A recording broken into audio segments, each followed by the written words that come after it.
आप हमको शर्त जुदा की घोषणाएं देंगे तो हम किसी पार्टी के आमदार होने के पहले, किसी पार्टी के कार्यकर्ता होने के पहले हम भी एक हिंदू। और जैसे कि आप सब जानते हैं कि नीतीश राणा ने कुछ दिन पहले एक हेड स्पीच देते हुए ये कहा था कि रामगिरी महाराज के साथ अगर तुम लोगों ने मस्ती भी की तो तुम्हारे मस्जिद में आकर चुन चुन कर मारेंगे। और इस स्पीच के बाद सोशल मीडिया पर जमकर हंगामा हुआ और एफआईआर भी दर्ज हुआ और लोगों का कहना है कि ऐसे कैसे बोल सकता है एक बीजेपी का एमएलए। और इस बात का खुलासा निकल कर आया है और जिस बात को लेकर हंगामा हुआ है उसका एक छोटा सा क्लिप पहले देख लीजिए। रामगिरी महाराज के खिलाफ अगर कुछ भी मस्ती तुम लोगों ने किसने भी की तो तुम्हारे मस्जिदों के अंदर आके चुन चुन के मारेंगे, इतना ध्यान में रखो। अब नीतीश राणा ने क्या सफाई दिया है उस वीडियो को लेकर देख सकते हैं। हमको ये स्टेटमेंट क्यों देनी पड़ी, इस बारे में थोड़ा सोचना चाहिए, थोड़ी मालूमात लेनी चाहिए।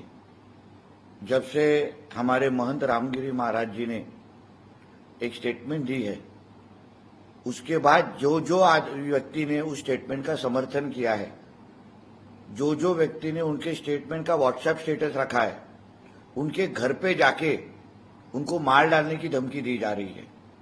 पूना में पिछले हफ्ते पूना जिलाधिकारी कलेक्टर ऑफिस के बाहर एक मोर्चा निकाला गया और वो मोर्चे में रामगिरी महाराज जी को धमकाया गया और सर तन से जुदा इस तरीके की घोषणाएं दी गई। तो मतलब हमारे महाराष्ट्र का हिंदू समाज जो जो रामगिरी महाराज को समर्थन करेगा उसको आप मार डालोगे क्या, उसका सर तन से जुदा करोगे क्या?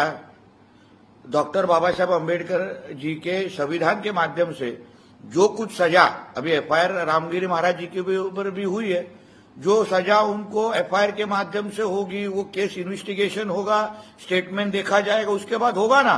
मगर ये मार डालने की जो कि धमकियां दी जा रही है हिंदू समाज के अलग अलग लोगों को, हमारे देश में, हमारे महाराष्ट्र में शरिया कायदा अभी तक लाया गया नहीं है।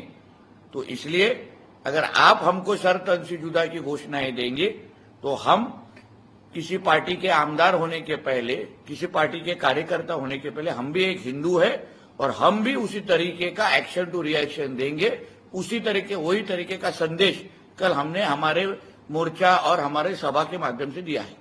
आपका गब्बर वाला स्टेटमेंट भी आया हो, क्योंकि महाराष्ट्र में रहने वाला जो हिंदू समाज, उसको जो अलग अलग तरीके से डराया जा रहा है, उस परिस्थिति को देखते हुए हमारे हिंदू समाज भी किसी से डरता नहीं। हम भी हिंदू समाज के साथ में हैं। हमारे तरफ कोई गलत नजर से देखेगा तो हम भी चुप बैठेंगे नहीं, और उसी को नजर में रखते हुए मैंने वो गब्बर का स्टेटमेंट। असदुद्दीन ओवैसी ने आसाम के मामले को लेकर मीडिया के सामने क्या कहा?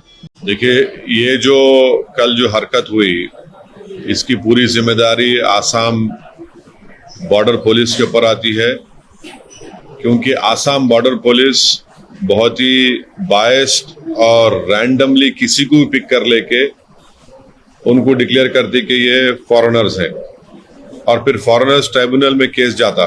और फॉरेनर्स ट्राइब्यूनल का भी जो तरीका जो है वो बड़ा एक्सक्लूजनरी है, आर्बिट्ररी है। और तीसरी बात यह है कि सेक्शन 9 ऑफ द फॉरेनर्स का एक्ट है, उसमें बर्डन ऑफ प्रूफ जिन पे आर्बिट्रर्स पे लगाया जाता है कि ये भारत के नागरिक नहीं, उन पे आ जाता है।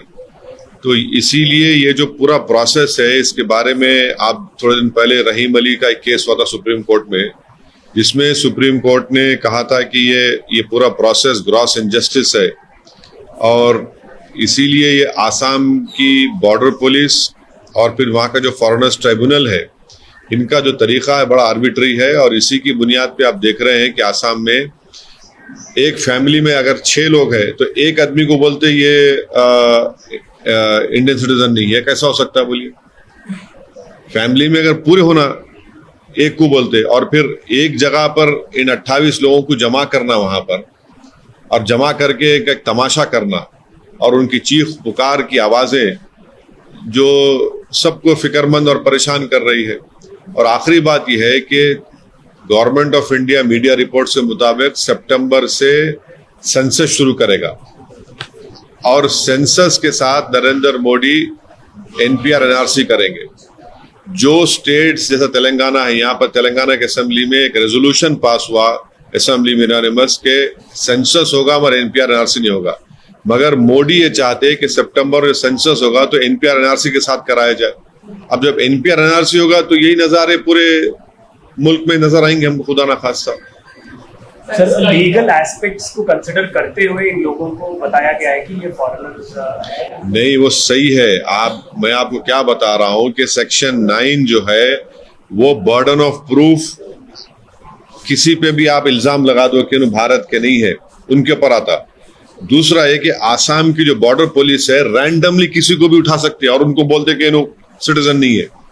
और फिर 2017 में यही ट्राइब्यूनल के मेंबर्स को रिन्यू नहीं करे, गवर्नमेंट वो जवाब दाखिल करिए बोल करके वो लोग काम सही नहीं कर रहे। काम सही नहीं करने का मतलब क्या है कि ज्यादा लोगों को आप लोग डिक्लेयर नहीं कर रहे कि ये इंडियन सिटीजन नहीं है। तो ये पूरा प्रोसेस आर्बिट्री है। और रिसेंटली मैं आपको एग्जांपल दे रहा हूँ, रहीम अली का केस है सुप्रीम कोर्ट में, जिसमें सुप्रीम कोर्ट ने कहा कि ग्रॉस इंजस्टिस है पूरा जो इनका तरीक़ेकार है, और वो बेचारा मर गया जब जजमेंट आया। तो ये बड़ा ही अच्छा, इनको आप लिख जाके डिटेंशन में रखेंगे। डिटेंशन में जब रखेंगे 2 साल रखेंगे उनको वहां पर, आप डिपोर्ट भी नहीं कर सकते ना बांग्लादेश को। उनको चलिए डिपोर्ट करके दिखाइए बांग्लादेश को, बांग्लादेश नहीं डिपोर्ट, बांग्लादेश एक्सेप्ट ही नहीं करता इन लोगों को।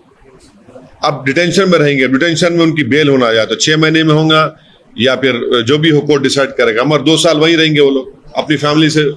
ये लोग इनके दूसरे फैमिली मेंबर जो 28 है, इनके दूसरे फैमिली मेंबर्स पूरे इंडियंस हैं।